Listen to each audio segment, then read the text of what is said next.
Hi, welcome to the channel today. Today we do a short seed haul and also how I store my seeds. Kind of copied from other YouTubers and things. But I did get a seed order from Midwest Seeds from Etsy. And it came in this size package here. I did think it was kind of cute, I guess, or whatever. But on the deal you can see it says pull here. I have opened them up already. And then the seeds are placed inside of here. So they are real protected, and then they put them in this little styrofoam or whatever you call this. And they did say they were going to be in these type of packages when I ordered the seeds. The first one I did was banana legs, and that's a paste top pepper. Yeah, I ordered it from the last seed deal, but I forgot that I ordered. I thought I didn't order it, so I ordered it again. And then when the other package came in, I realized I had already ordered it, so now I got two packages of them. Normally I wait until after I order them, then I redo them. But this time I actually had the same type of seeds at the same time coming to me. But you know, you get 50 seeds, so that's a good amount. Plus I got the other package. I also got a Floridade tomato. It's one of the older varieties, I do believe. I think it's open pollinated, and it was one in Florida, so it's going to have a lot of resistance to certain types of diseases and things. So I ordered it. I really kind of ordered it to make up to, because I didn't want to just order I was just going to get the banana legs because I didn't think I had it. So I'd hate to order just one package from any company. That's all you said, because they're not going to make any money off of it. And I don't think they charge you just free shipping on it. So, and then the other one I had is a canary melon, and that's a kind of a cantaloupe type melon. If I find a place to put it, I will.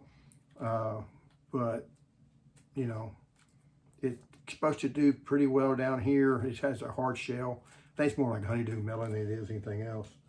And the last one I got was the American flag leek. Now I have never grown leek seeds or leek plants before. Never bought leek seed before. The only thing I really know about leeks is in the Bible. They talked about the Jews. One of the things they were missing was leeks.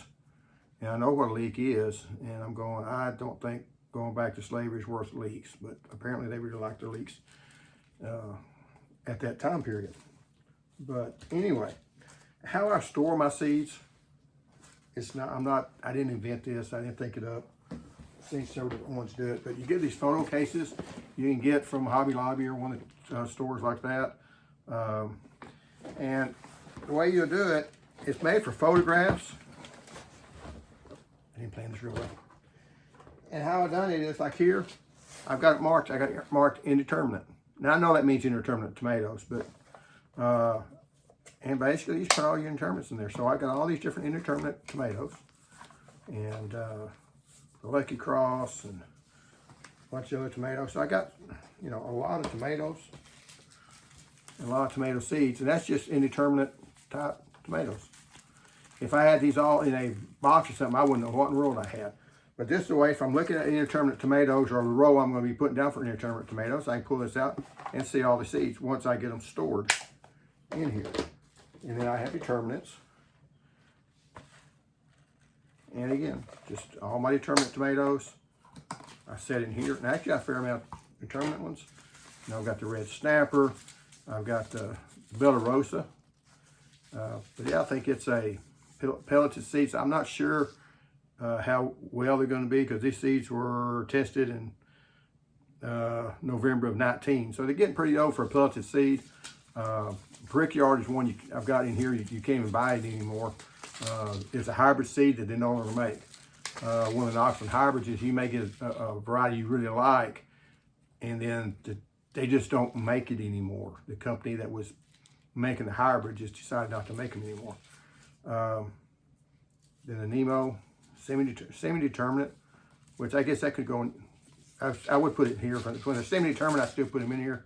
The Hosinator ones, I'm surprised I still got these because they're pelleted seed. And also on Hosinator, you really don't want to keep them over a year or two at the very most. And this is 2022, so these things probably aren't any good. if I was going to do these, I'd do these separate and mark them to see if they came up or not. I do have more Hosnader somewhere else. I've not put them in here yet. I still got them in the bag. Another deal of Hosnaders from last year. Again, this one, I had 10 seeds. I planted all 10 of them last year. Actually, they had about, I think, 13 or 14 seeds in the package. So, a Roadster, Neptune, which I grew last year. I just can't remember how it did. And then Homestead Slicer. I did grow Homestead a fair amount. So, you know, if I'm looking at whenever I'm thinking about, okay, what type of determinate tomatoes I'm going to grow, I can immediately go up there and find out if I still got seed for them. I got one for peppers. I got one for cherry tomatoes. I got one for paste tomatoes, one for dwarf tomatoes, one for micro tomatoes, and one for cucumbers. Got a lot of tomatoes, and you have to break those tomatoes down if you grow as many tomatoes as I do, because whenever I go to plant the tomatoes, I'm going to say, okay, I got a row of 15, let's say, and I need 15 plants. What varieties do I have? I don't want to be going through all the different varieties. I just want to know, because I want one row of determinants, one row of cherry, one row of paste tomatoes, and one row of indeterminates. Anyway, I think I said that right. I got 4 different types, so I can look through each of those packets and find out, okay, here's the ones I'm going to be growing this year, rather than have to go through all of them and try to figure out which ones. Plus, if I do a good job of it, I'll know, okay, that's a determinate or that's indeterminate. I've already looked it up. I won't have to look it up every time I look at that seed, but I can't remember anymore. I also I've got one for lettuce, one for brassicas, one I didn't mark, that's for flowers. And, you know, I've got one for herbs, one for squash, one for greens, besides lettuce, and one for melons. Now, if you notice, I don't have any for corn. I don't have any for beans.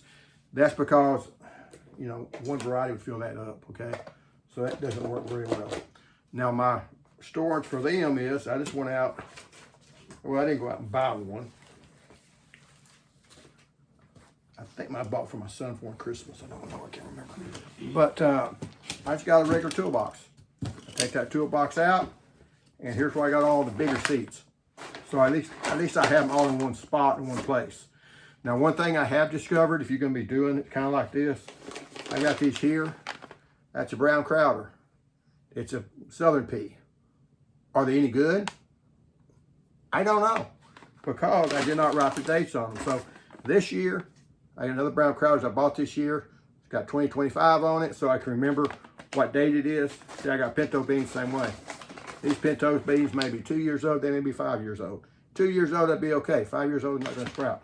And I don't want to find out whether or not they sprouted or not, for the sole reason, if you're gonna plant the right date, it's gonna take you 2 weeks to figure out you got poor germination. Then you gotta replant, and now you're 2 weeks behind. So I did that one time. I planted some beans, fall beans. Had, you know, a good time, but it took me 2 weeks to realize I planted them too deep. And I mean, I planted really deep. And I had a new wheel hoe attachment, or the new wheel hoe, so I could make a nice furrow. I made a nice deep furrow. I didn't really think about the depth. I probably planted them 4 or 5 inches deep. One plant came up. Seeds were fine, but if you plant a bean too deep or a pea too deep, what happens is it'll sprout and you'll try to get to the top. It's only got so much energy to get to sunlight, and if it doesn't make it, it dies. And that's what happens. That's why whenever you plant your small seeded plants, if you plant them like 1/2 an inch deep, it doesn't have enough energy in that seed to get that seed from where it's at to sunlight. You know, it's going to go so far. And that's what happens when we plant stuff too deep. Now, there is some seeds that needs light, but usually that light happens when you plow. And pigweed is that way. Pigweed, if you plow it up, if it hits sunlight, it activates that seed to know it needs to sprout. And it doesn't take much light. They actually, when I was in West Texas, we was listening to a guy, and he was talking, they were plowing a field, and they said, well, how much sunlight would it take? So they did it at night. And then they got to figuring out that if it was a full moon, that was enough sunlight, technically sunlight, even though it's reflected, it was enough light to make that seed sprout. And what happens is you got a whole bunch of seed, when you plow it, it throws it up, that hits that light, and that light goes in seeds. Some of them be too deep, it's going to be too deep for them to come up, but others are going to be, the right depth, and then you get a lot more weed seeds. And they found out if you plant it at night, or if you plowed at night, you did not have as many pigweeds without any moonlight or whatever. The headlights didn't really matter because they're shining the light in front of the tractor, not behind it.